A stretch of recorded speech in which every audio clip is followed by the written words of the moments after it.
సాంస్కృతిక రాజధాని, మంచికి మర్యాదకి పేరెన్నిక కన్న రాజమండ్రి వాసులందరికీ నా నమస్కారాలు.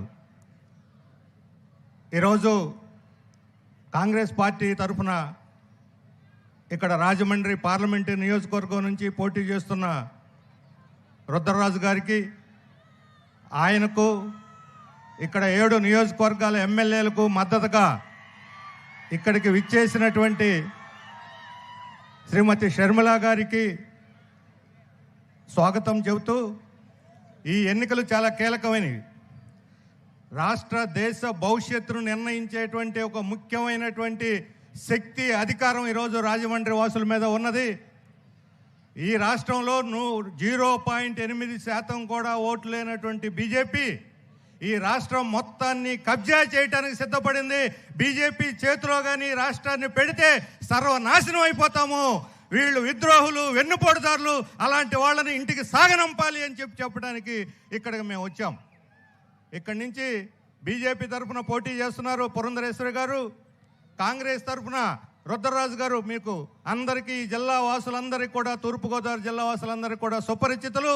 అనేక సంవత్సరాలు ఇక్కడ ప్రజలకు సేవ చేస్తూ నిరంతరం ప్రజల మధ్య ప్రజా సమస్యల పరిష్కారానికి ఇక్కడి నుంచి ఢిల్లీ వరకు ఆయన కృషి సాగిస్తున్నటువంటి విషయం మీకు తెలుసు. ఈ విధంగా రేపు ఢిల్లీకి పోయి మన ప్రత్యేక హోదా కోసం, విభజన హామీల అమలు కోసం, ఈ రాజమండ్రి నియోజకవర్గ అభివృద్ధి కోసం పోరాడేటువంటి రుద్రరాజు గారు కావాలా, లేకపోతే ఈ రాష్ట్రానికి వెన్నుపోటు పొడిచి విద్రోహం చేసినటువంటి వాళ్ళు బీజేపీ వాళ్ళు కావాలా అని చెప్పి తెలుసుకోవాలని చెప్పి నేను కోరుతా ఉన్నాను.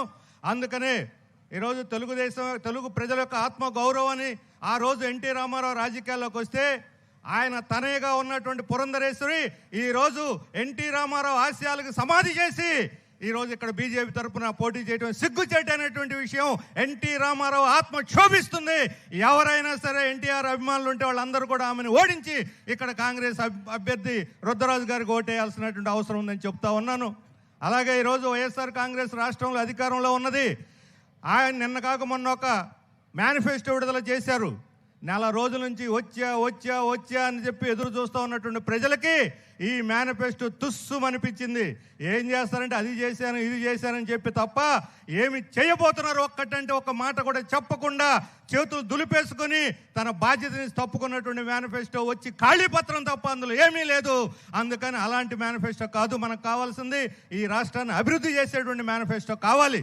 ఈ రాష్ట్రాన్ని కేంద్రానికి తాకట్టు పెట్టి అక్కడ ఆర్డర్లు వేస్తూ ఉంటే ఇక్కడ పరిపాలన చేయటం అనేది ఇది మన తెలుగు ప్రజల యొక్క పౌరుషానికి, ఆత్మగౌరవానికే నష్టం.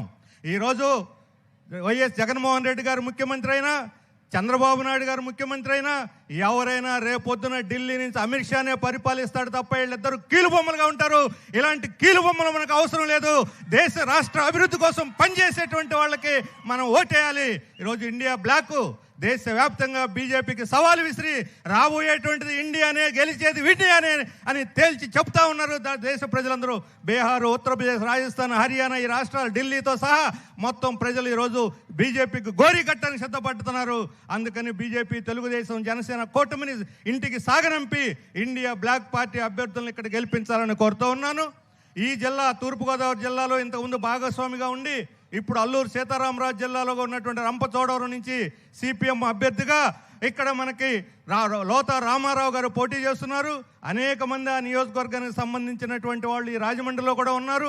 వారందరూ కూడా ఆశీర్వదించి రామారావు గారి గెలుపుకి సహకరించాలి. సుత్తిగొడవ నక్షత్రం గుర్తు మీద అక్కడ ఈ రాజమండ్రి మొత్తం లోక్సభ నియోజకవర్గంలో, అసెంబ్లీలో అన్నిట్లో కూడా అస్తం గుర్తు మీద ఓటు వేసి ఇండియా బ్లాక్ తిరుగులేనటువంటి విజయం సాధించాలని చెప్పి మీ అందరికి విజ్ఞప్తి చేస్తూ మా పార్టీ అభ్యర్థులందరికీ సంపూర్ణమైన సంఘీభావం తెలియజేస్తాం. ఈ వారం 10 రోజులు కష్టపడి ఈ అభ్యర్థుల రుద్రరాజుతో సహా అందరి అభ్యర్థుల యొక్క విజయానికి మేము కృషి చేస్తాము. మీరందరూ కూడా బలపరచాలని విజ్ఞప్తి చేస్తూ నేను సెలవు తీసుకుంటా ఉన్నాను.